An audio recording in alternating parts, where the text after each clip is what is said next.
The global view of China has become overwhelmingly negative over the past year, according to new information from the Pew Research Center.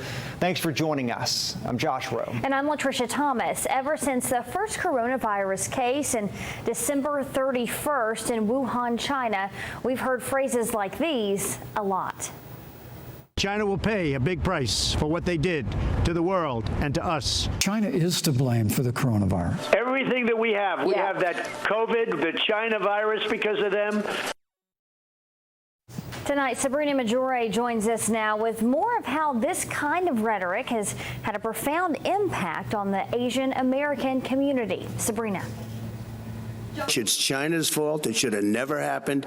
As the world grapples with COVID-19, Director of Asian Studies at the University of Tennessee, Shellen Wu, says rhetoric like this can be dangerous. So many of my friends and colleagues from around the country have reported incidents, racist incidents across the country. A Pew Research study says here in the U.S., negative views of China have reached their highest levels in more than 12 years, with 42% of those surveyed here in the U.S. saying they have, quote, very unfavorable views of China.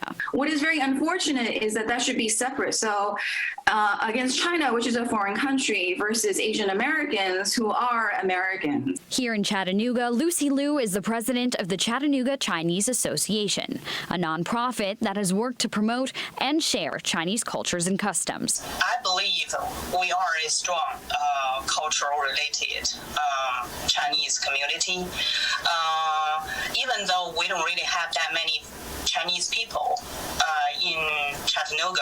While Liu says she hasn't seen anti-Asian incidents in our community, she says she worries about U.S.-China relations. There is a tension between China and the U.S., especially between the two governments. Like for me, I'm just a regular resident here. Arriving at UTC in 1997, Liu hasn't left since. So regardless, whatever will happen, America now is my country.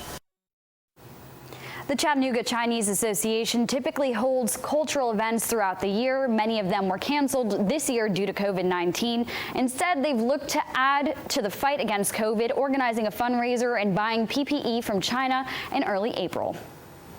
Sabrina, thank you. Today, Senator Marsha Blackburn sent a letter to the U.S. Conference of Mayors. In the letter, she requested the reevaluation of more than 150 partnerships between the U.S. and Chinese communities. She said the partnerships may, quote, leave American communities vulnerable to Chinese espionage and economic coercion. Now, Chattanooga has a sister city in China, Wuxi, which is northwest of Shanghai.